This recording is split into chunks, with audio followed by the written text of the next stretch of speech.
प्यारे सज्जनों, धन धन सतगुरु तेरे अस्त्र। आज हम संत मत की कड़ी को आगे बढ़ाते हुए हक लाल की कमाई की खुराक की चर्चा करेंगे। जरा ध्यान से साखी को अंत तक सुने और परमार्थी जीव शाह मस्ताना जी की साखी का पूरा लाभ उठावें।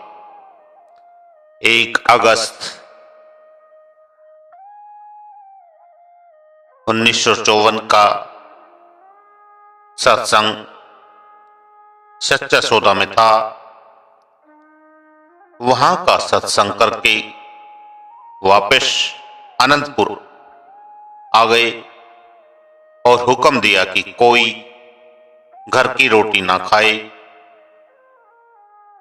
अपने 10 नाखूनों की कमाई कमा कर खाओ, और वह भी बहुत कम। रात को जागो, सिमरन करो और हक लाल की कमाई की रोटी का असर देखो।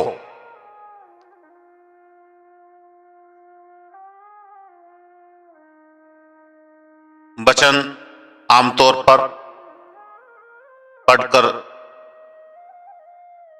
सुनाया करते थे। हजरत बू अली कलंदर साहिब फरमाते हैं कि बंदगी के लिए हक लाल का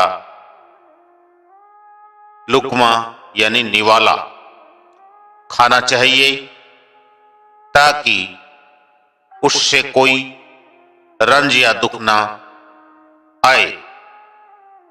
मुफ्त का लुकमा जब पेट में जाता है तो बंदगी की ताकत कम हो जाती है। यदि तुम हलाल की कमाई के एक ही लुकमे पर सवार कर ले तो तेरे दिल के अंदर मालिक की मेहर से नूर पैदा हो जाए। यदि तू मुफ्त के खाने से बाज आ जाए तो खुदा की मेहर से तेरा नफ्स यानी मन काबू में आ जाए। तेरा दिल शीशे की तरह साफ हो जाए और तुझे यार का पवित्र चेहरा दिखाई दे जाए। शेख सादी साहब फरमाते हैं कि पेट का जितना हिस्सा खुराक से खाली रहेगा वह खुदा के लिए नूर से भर जाएगा।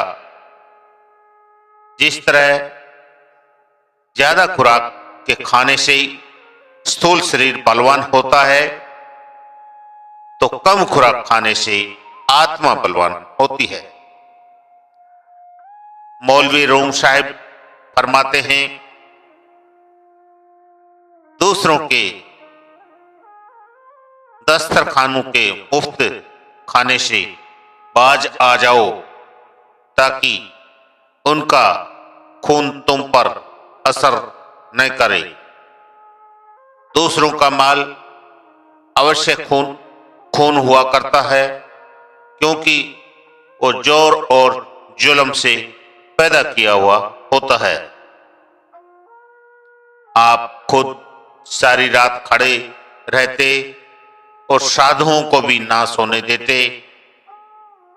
दिन में सबको साथ ले जाकर नजदीक के खेतों में, जहां आवारा पशु फिरते रहते थे,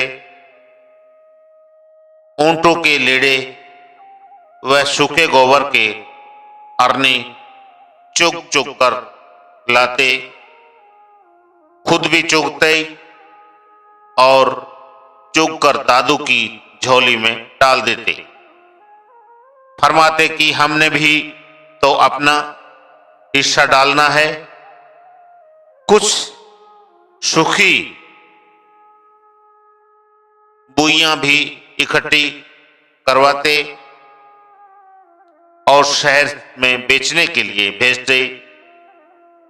फरमाते कि यह बॉडी बुढ़ी हो गई है, वरना हम खुद भी तुम्हारे साथ लकड़ी उठाकर बेच कर आते।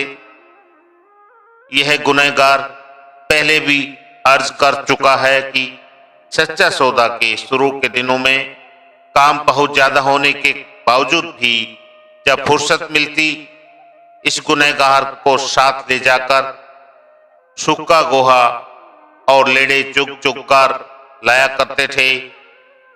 जब ये सामान बेचने भेजते तो फरमाते, तुम जाकर सारी काला वाली मंडी में घूमो और होका दो। जो आदमी सबसे कम दाम दे उसके घर जाकर फेंक आओ। फिर उन पैसों के मोट बाजरा, नमक, मिर्च खरीद कर लाओ। महात्मा कबीर की ड्यूटी रोटी बनाने पर थी। वह 8 पहर में केवल एक बार रोटी बनाता। सबको एक एक रोटी मिलती, साथ एक एक कड़छी मोठों की दाल देते।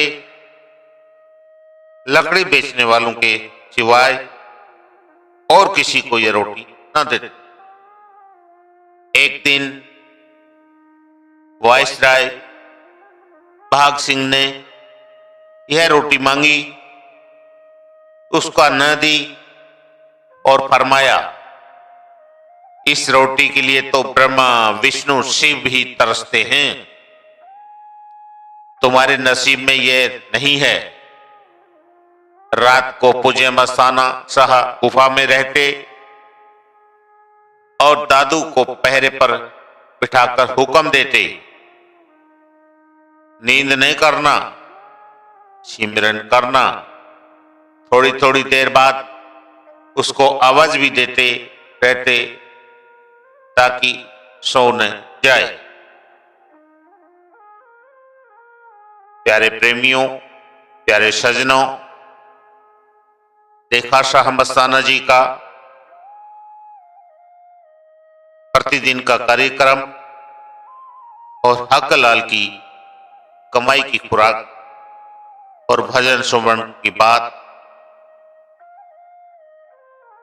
सभी जिज्ञासु, सभी परमार्थी